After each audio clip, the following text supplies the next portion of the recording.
अस्सलाम वालेकुम दोस्तों, मैं वकास नदीम और आप देख रहे हैं मेरे YouTube चैनल वकास अपडेट। दोस्तों, आज की इस वीडियो में मैं आपको बताने जा रहा हूं दौरा इंग्लैंड में कौमी क्रिकेट टीम की कारकर्दगी का जायजा लेने के लिए क्रिकेट कमेटी का इजलास तलब कर लिया गया है और इसमें किन बातों का जायजा लिया जाएगा वो आज मैं आपको इस वीडियो में बताऊंगा। दौरा इंग्लैंड में कौमी क्रिकेट टीम की कारकर्दगी का जायजा लेने के लिए क्रिकेट कमेटी का इजलास तलब कर लिया गया है। पीसीबी क्रिकेट कमेटी का इजलास सितंबर के तीसरे हफ्ते में मुनक्किद होगा, जिसमें खिलाड़ियों और कोचेस की कारकर्दगी का जायजा लिया जाएगा।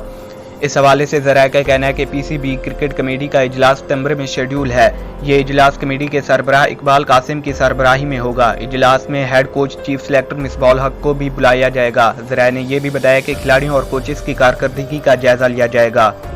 ज़राए ने यह बताया कि इजलास में साबिक टेस्ट कप्तान और मौजूदा कोच यूनिस खान के ओहदे में तोसी करने या ना करने से मुतल्लिक सिफारिशात भी दी जाएंगी।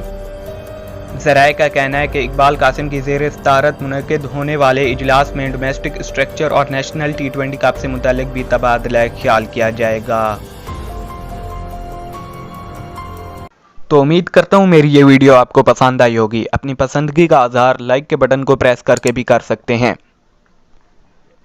और अगर आपने अभी तक हमारे चैनल को सब्सक्राइब नहीं किया तो हमारे चैनल को सब्सक्राइब कर लें और साथ ही बेल आइकन को प्रेस कर लें ताकि हमारे चैनल पर आने वाली तमाम तरह अपडेट्स आपको मिलती रहें। तो मिलते हैं एक नेक्स्ट वीडियो में, तब तक के लिए अल्लाह हाफिज़।